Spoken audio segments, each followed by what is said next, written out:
हमारा अगला वर्ड है एग्जाम्पलीफाई।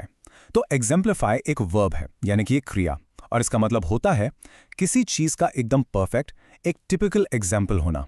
जब कोई एक चीज किसी बड़े आइडिया या क्वालिटी को पूरी तरह से रिप्रेजेंट करती है, तब हम कहते हैं कि वो उस चीज को एग्जाम्पलीफाई कर रही है। सिंपल सा मतलब है एक उत्तम उदाहरण होना। चलिए इसको एक सेंटेंस में यूज करके देखते हैं ताकि कॉन्सेप्ट बिल्कुल क्लियर हो जाए।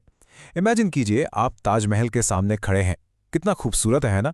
तो हम कह सकते हैं the Taj Mahal's stunning design and symmetry exemplify the beauty of Mughal architecture.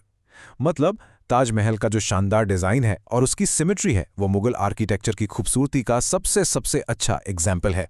अच्छा, ये वर्ड सिर्फ चीज़ों या बिल्डिंग्स के लिए नहीं है, हम इसे लोगों के एक्शंस और उनकी क्वालिटीज़ को डिस्क्राइब करने के लिए भी यूज़ करते हैं। जैसे कि ये सेंटेंस देखिए, the fire fighters bravery and selflessness exemplify the true meaning of heroism. यहाँ इसका मतलब है कि फायर फाइटर्स की जो बहादुरी है, उनका जो निस्वार्थ भाव है, वो हीरोइज्म यानी वीरता के असली मतलब को दर्शाता है। उनके एक्शंस हीरोइज्म का एक परफेक्ट एग्जाम्पल हैं। पता है, इसे हम टेक्नोलॉजी या फ्यूचर के बारे में बात करने के लिए भी यूज़ कर सकते हैं।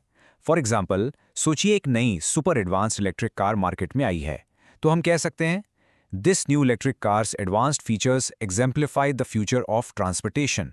यानी इस नई कार के जो एडवांस्ड फीचर्स हैं वो ट्रांसपोर्ट के आने वाले कल का, उसके भविष्य का एक बेहतरीन उदाहरण पेश करते हैं।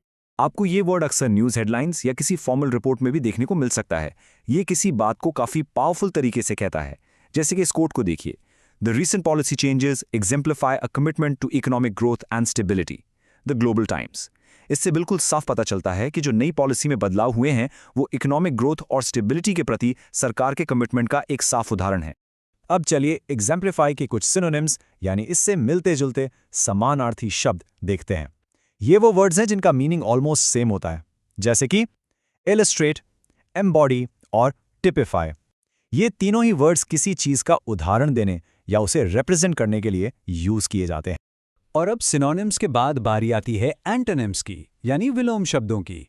ये वो वर्ड्स हैं जिनका मीनिंग एग्जाम्प्लीफाई से एकदम उल्टा होता है, जैसे कि ऑब्स्क्योर, जिसका मतलब है किसी चीज को साफ दिखाने की जगह उसे छुपाना। फिर है मिसरिप्रेजेंट, यानी किसी चीज को गलत तरीके से पेश करना। और आखिर में डिस्टॉर्ट, यानी किसी चीज के असली रूप को तोड़ मरोड़ कर दिखाना। बस आज के लिए इतना ही। मिलते हैं नेक्स्ट वीडियो में। Happy learning. बाय।